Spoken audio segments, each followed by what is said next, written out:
रेशीम बाग मध्ये जरा खाली घ्या. रेशीम बाग येथे मी पहिल्यांदा आलेलो नाही, यापूर्वी देखील आलेलो आहे. आणि खरं म्हणजे संघ आणि संघ परिवार यांच्याशी जे नातं आहे माझं ते लहानपणापासूनच आहे. मी पूर्वी संघाच्या शाखेमधूनच माझी सुरुवात झाली, नंतर मग शिवसेनेच्या शाखा आणि मग शिवसेना, बाळासाहेबांचे विचार, दिघे साहेबांची शिकवण हे सुरू झालं. कारण संघ परिवार आणि शिवसेना यांचे विचार एकसारखे आहेत. खरं म्हणजे निरपेक्ष भावनेने कसं काम करावं हे संघ परिवाराकडून शिकावं. कुठलीही प्रसिद्धीची अपेक्षा न ठेवता संघाचा स्वयंसेवक काम करतो. आणि या देशभरामध्ये संघाच्या 5 लाख शाखा आहेत आणि 1925 रोजी संघाची स्थापना परमपूज्य डॉक्टर हेडगेवारजींनी केली. आता पुढच्या वर्षी त्याला 100 वर्ष होत आहेत. आणि हे देखील विशेष आहे, एखादी संस्था सुरू होते परंतु 100 वर्ष या देशाची सेवा करणं, या देशाच्या उभारणीमध्ये, राष्ट्रसेवेमध्ये संघाचं जे योगदान आहे ते कुणालाही नाकारता येणार नाही.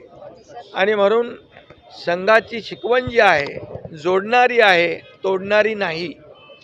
आणि म्हणून आम्ही देखील बाळासाहेबांचे विचार, आनंद दिघे साहेबांची शिकवण याप्रमाणे प्रखर हिंदुत्वाचे विचार पुढे नेऊन हे सरकार स्थापन केलं.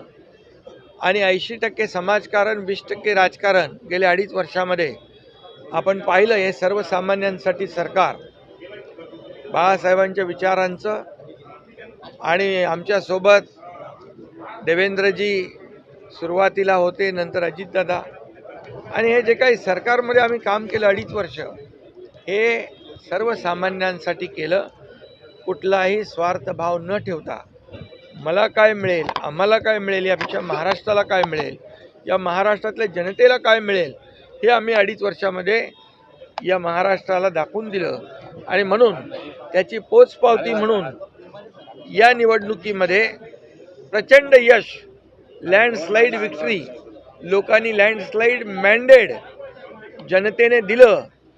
आणि देवेंद्र फडणवीसजी मुख्यमंत्री झाले. मला आनंद आहे की ते देखील राष्ट्रीय स्वयंसेवक संघाचे स्वयंसेवक आहेत आणि ते राज्याचे पुन्हा मुख्यमंत्री झाले. याचाही आनंद माझ्यासारख्या कार्यकर्त्याला आहे, त्यांच्या सहकार्याला आहे.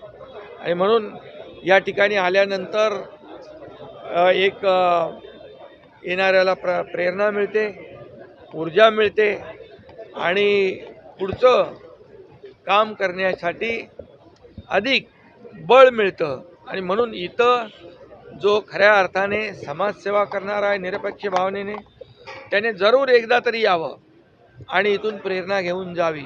आणि म्हणून मी दरवर्षी येतो. आज सगळे आमचे सहकारी या ठिकाणी आले आणि आजचा हा कार्यक्रम संपन्न